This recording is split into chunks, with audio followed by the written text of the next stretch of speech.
한국의 세월호 침몰 사고 소식에 미국인들도 깊이 애도하고 있습니다. 해외 네티즌들도 SNS를 통해 실종자들의 무사 생還을 기원하고 있습니다. 세월호 침몰 사고와 관련해 승선자와 구조자 수가 또 바뀌었습니다. 승선자는 늘고 구조자는 줄었습니다. 세월호 침몰과 관련해 구속영장이 청구된 선장과 3등 항해사 등 3명에 대해 법원이 구속영장을 발부했습니다. 사고 해역에는 해상 크레인 넉 대가 도착했습니다. 대형 해상 크레인으로 침몰 여객선을 어느 정도 끌어올리면 잠수부들의 수색 작업이 원활해질 수 있습니다. 세월호가 조난 신고를 한 뒤 침몰하기까지는 140분의 시간이 있었지만 선장과 승무원들은 구조 기회를 날려버렸습니다. 초기에 잘못된 판단이 참변으로 이어진 것입니다.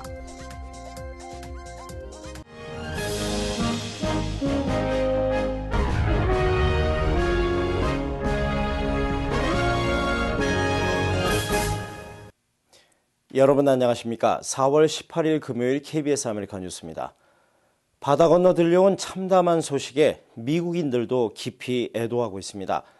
해외 네티즌들도 SNS를 통해 실종자들의 무사귀환을 기원하고 있습니다. 윤범수 기자가 보도합니다. 뉴스와 온라인을 통해 전해진 참담한 소식. 이미 많은 미국인들도 세월호 참사를 알고 있습니다.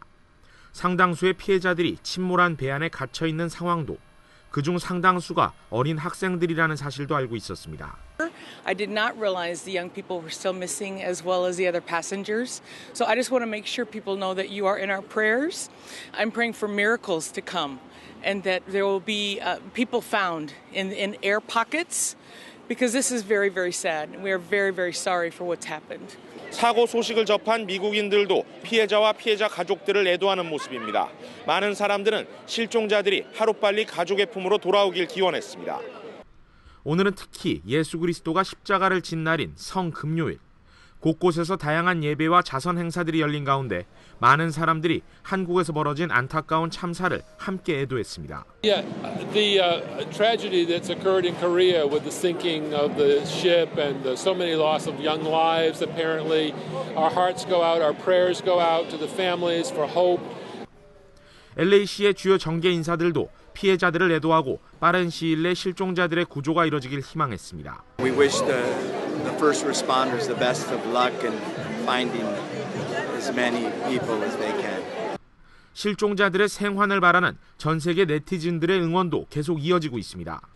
현재 온라인에서는 각종 SNS를 통해 Pray for South Korea, 한국을 위한 기도라는 제목과 함께 피해 가족들을 위로하고 실종자들의 무사 귀환을 기원하는 다양한 사진과 글들이 끊임없이 올라오고 있습니다. 사고가 발생한 지 나흘째, 아직까지 실종자들의 생존 소식은 들려오지 않고 있는 가운데 전 세계가 한마음으로 한국을 바라보고 있습니다. KBS 뉴스 윤범수입니다. 미국의 언론들은 여객선 세월호 침몰 사고와 관련해서 당국과 선사의 구조 작업에서의 혼선, 그리고 미흡한 대응에 대한 국민들의 불만이 고조되고 있다면서 한국의 위기관리 능력이 시험대에 올랐다고 전하고 있습니다. 김주원 기자가 정리합니다. 월스트리트저널은 오늘 한국판 블로그인 코리아 리얼타임을 통해 안일한 대처에 대한 한국 국민의 분노가 생생하게 드러나고 있다고 보도했습니다. 특히 당국이 안전기준을 엄격하게 시행하지 않았다는 한국의 한 인터넷 매체의 보도가 SNS를 통해 확산되고 있다면서 당국이 선박한 척을 점검, 검사하는 시간은 몇 분에 불과하다고 지적했습니다. 경제 전문지 포브스는 이타적인 모습을 보여준 국민과 책임감 있게 대응하는 정부와 달리 비겁하게 의무를 다하지 않은 선사의 모습이 대조를 이뤘다고 평가했습니다. AP통신과 ABC 방송 등은 인명피해를 키운 선사의 무책임한 초기 대응을 집중적으로 조명했습니다. 뉴욕타임즈는 생존 희망이 사라지면서 인재의 가능성이 높아지고 있다고 보도했습니다. 사고를 끝까지 수습했어야 할 선장이 가장 먼저 탈출한 데다 44개에 달하는 구명정이 거의 사용되지 못했다고 전했습니다. 특히 선실 안에서 기다리라는 안내방송이 학생들의 피해를 키웠다고 보도했습니다. KBS 뉴스 김주원입니다. 세월호 침몰 사고와 관련해 승선자와 구조자의 수가 또 바뀌었습니다. 승선자는 늘고 구조자는 줄었습니다. 박지성 기자의 보도입니다. 늦은 밤 긴급 브리핑을 실시한 정부 합동사고대책본부. 승선자와 구조자의 인원이 또 바뀌었다는 겁니다. 승선자 수는 당초 475명에서 476명으로 1명 늘었고 구조자는 179명에서 5명이 줄어든 174명으로 발표했습니다. 사고대책본부는 선사가 제출한 명부를 다시 살핀 결과 2명이 안개로 출항이 불명확해 배를 타지 않았고 생존자 가운데 3명은 승선원 명부를 작성하지 않고 탑승했다고 밝혔습니다. 여기에 구조자까지 중복 집계해 구조자가 줄고 승선자가 늘었습니다. 다수 기관이 구조에 참여, 구조 이송하는 과정에서 구조자의 유사 성명 기재 등으로 게다가 이 같은 변동도 다시 바뀔 수 있다고 덧붙였습니다. 미신고자 등으로 상기 인원에 대한 다소의 변동 가능성이 있으나 이와 함께 사고대책본부는 선체 내부 3층까지 들어갔다고 발표했다가 객실에 들어가지 못했다고 다시 정정하는 등 구조 상황에 대한 설명에서도 혼란을 빚었습니다. 기본적인 사실관계 파악에도 잇따라 실패하면서 정부의 사고 대응에 대한 신뢰가 또다시 떨어졌습니다. KBS 뉴스 박지성입니다. 세월호 침몰과 관련해 구속영장이 청구된 선장과 3등 항해사 등 3명에 대해서 법원이 구속영장을 발부했습니다. 박민철 기자가 취재했습니다. 네, 오늘 새벽 2시 반쯤 세월호 침몰 사고와 관련해 선장 69살 이준석 씨와 3등 항해사 25살 박모 씨 등 3명에 대해 구속영장이 발부됐습니다. 광주지법 모포지원에서 열린 영장실질심사에서 검찰은 이 혐의를 입증하기 위해 선장 이 씨 등의 진술이 모순된 점을 집중 추궁했습니다. 이에 대해 법원은 사안의 중대성과 도주와 증거인멸에 우려가 있다며 영장을 발부했습니다. 조사를 마친 뒤 조타수 55살 조모 씨는 갑자기 방향을 선회할 당시 평소보다 키가 많이 돌아갔다고 주장한 것으로 전해졌습니다. 이에 앞서 세월호 사건을 수사하고 있는 검경합동수사본부는 어제 선장 이 씨와 3등 항해사 박 씨 등 3명에 대해 구속영장을 청구했습니다. 선장 이 씨에게 적용된 혐의는 특가법상 제5조 12항의 도주 선박의 선장 또는 승무원에 대한 가중처벌과 과실선박 매몰, 선원법 위반 등 5가지입니다. 특히 이번에 적용된 특가법 조항은 선장 또는 승무원이 피해자 구호 조치를 하지 않고 도주했을 경우 무기 또는 5년 이상의 징역에 처할 수 있다고 명시돼 있습니다. 사고 당시 선장 대신 조타시를 지휘했던 3등 항해사 박 씨와 조타수 조 씨에게는 업무상 과실치사죄 등을 적용했습니다. 수사본부가 청구한 구속영장이 발부되면서 세월호 침몰 원인 등에 대한 수사 진행에 속도가 붙을 것으로 보입니다. 지금까지 서해지방해양경찰청에서 KBS 뉴스 박민철입니다. 이 시간 현재 사고 해역에는 해상 크레인 넉 대가 도착했습니다. 대형 해상 크레인으로 침몰 여객선을 어느 정도 끌어올리면 잠수부들의 수색 작업이 원활해질 수 있습니다. 보도에 홍성희 기자입니다.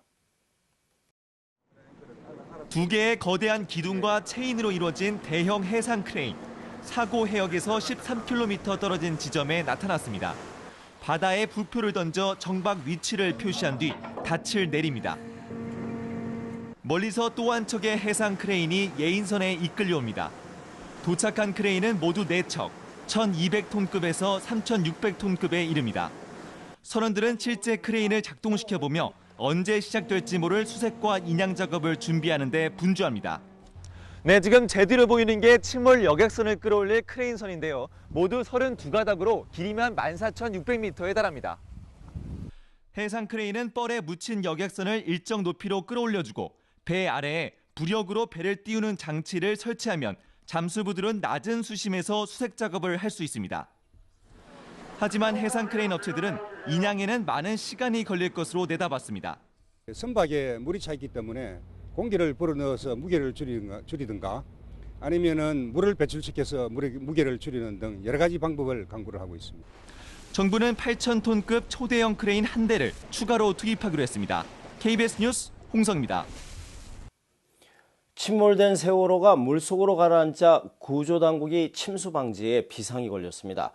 군 당국이 선체의 좌우에 대형 공기주머니를 달아 부력을 유지하는 긴급 처방에 나섰습니다. 김지숙 기자입니다. 어제 오후 침수된 세월호 선수 부분에 대형 공기주머니가 등장했습니다. 리프트 백으로 불리는 부력 유지용 구조 장비입니다. 잠수 요원들이 물속에 들어가 선체와 빈 공기 주머니를 체인으로 연결하면 선박에서 공기를 주입해 부풀립니다. 군 당국은 어제 하루 10톤 무게를 지탱하는 공기주머니 1개와 35톤 무게를 지탱하는 주머니 2개를 세월호에 매달았습니다. 군 당국은 이런 방식으로 보유 중인 공기주머니 26개를 차례로 설치할 계획입니다. 이렇게 되면 세월호는 885톤의 부력이 추가돼 그만큼 무게를 더는 효과를 볼 수 있습니다. 공기주머니는 부력을 유지하는 주 목적 외에 대형 부표의 역할도 겸하고 있습니다. 부력 유지의 보조적인 역할을 수행하고 동시에 잠수사들이 후속 수색 탐색 작전에 용이하도록 위치를 확인해주는 역할을 하고 있습니다. 구조당국은 대형 공기주머니가 더 이상의 침수를 막는 데는 효과가 있지만 배를 수면 위로 끌어올리지는 못한다고 밝혔습니다. KBS 뉴스 김지숙입니다. 세월호가 조난 신고를 한 뒤에 침몰하기까지는 140분의 시간이 있었는데요. 선장과 승무원들은 배가 기울고 물이 찼는데도 그 자리에 있으라는 안내 방송만 하면서 구조 기회를 날려버렸습니다. 초기에 잘못된 판단이 참변으로 이어진 것입니다. 임지영 기자의 보도입니다. 세월호가 첫 구조 요청을 한 건 오전 8시 55분. 배가 뒤집히며 침몰될 때까지는 140분의 시간이 있었습니다. 사고 초기 선장의 판단은 승객 대피가 아닌 객실 대기였습니다. 해경 구조정이나 주변 어선에서 원선 부대를 보고 있을 테니까 현재 위치에서 대기하시는 마시고 30분이 지난 9시 반까지도 구조 헬기가 올 때까지 움직이지 말라는 말만 전달됐습니다. 9시 40분인가 그때 나타났어요. 근데 제가 세 번째인가 네 번째 헬기로 타고 나왔어요. 혹시 밖으로 뛰어내려라 이런 그런 소리는 없었고. 인명구조의 갈림길은 초기 30분, 이른바 골든타임을 별다른 조치 없이 흘려보낸 겁니다. 배는 60도로 기울고 물은 차올랐지만 갑판으로 대피하라는 안내는 없었습니다. 배가 침몰하기 시작했으니 바다로 뛰어들라고 승무원들이 말한 건 10시 15분. 이미 배는 90 넘게 뒤집히는 중이었습니다. 조난 상황이 닥칠 때 최악의 사태를 염두에 두고 조치를 하라고 매뉴얼에 규정돼 있지만 선장과 선원의 판단은 적절하지 못했습니다. 일단은 탈출을 생각했어야죠. 탈출을. 그 여객선은 다른 데하고 달라서 한 군데 물이 들어가면은 다 통해버립니다. 조난 신고에서 침몰까지 140분. 초기 판단만 빨랐다면 승객 대부분을 탈출시킬 수 있는 시간이었습니다. KBS 뉴스 임주영입니다. 32번째 LA 한인회장 선거를 위해 구성된 선거관리위원회가 어제 현판식을 갖고 본격적인 업무에 돌입했습니다. 선관위 측은 세월호 참사로 인해서 미주 한인 사회에서도 애도 분위기가 한참이지만 선거 일정은 예정대로 진행한다는 입장을 밝혔습니다. 노승욱 기자의 보도입니다. LA 한인회 선거관리위원회 현판이 걸렸습니다. 제32대 한인회장을 선출하기 위해 구성된 선관위는 모두 10명. 4명의 한인회 임원에 외부 인사 6명이 포함됐습니다. 선관위는 더 많은 한인들의 투표 참여 독려와 공명정대한 선거를 이끌겠다는 의지를 표명했습니다. 심야와 만전을 기해 보다 많은 한인들이 참여하고 공정한 선거가 될 수 있도록 여기 계신 우리 위원님들과 함께 최선을 다하겠습니다. 한인 사회에 참 일꾼이 LA 32대 한인회장으로 선출될 수 있도록 많은 협조를 부탁드립니다. 하지만 선거 분위기를 띄우기에는 시기가 좋지 않습니다. 세월호 참사 여파로 한국 정치권에선 지방선거 경선 일정조차 중단된 상황. 미주 한인 사회에서도 애도의 물결이 퍼지고 있는 가운데 선거 일정을 강행하는 것이 정서상 빠르다는 시선도 있습니다. 그러나 선관위는 예정대로 일정을 진행한다는 입장입니다. 임기가 저희가 7월이기 때문에 그 임기를 그렇다고 해서 더 익스텐드를 한다고 하면 또 거기에 대한 자본들이 또 우려될 수 있기 때문에 일정과 그 과제는 저희가 잡힌 대로 해나갈 예정입니다. 입후보자 등록 서류는 오늘부터 배부됐으며 후보자 등록은 23일부터 시작됩니다. 아직 뚜렷한 후보가 나서지 않은 가운데 배무한 현 한인 회장은 다음 주쯤에 출마 여부에 대한 입장을 표명할 예정입니다. KBS 뉴스 노승욱입니다. 금요일 밤 KBS 아메리카 뉴스를 마칩니다. 시청해주신 여러분 고맙습니다.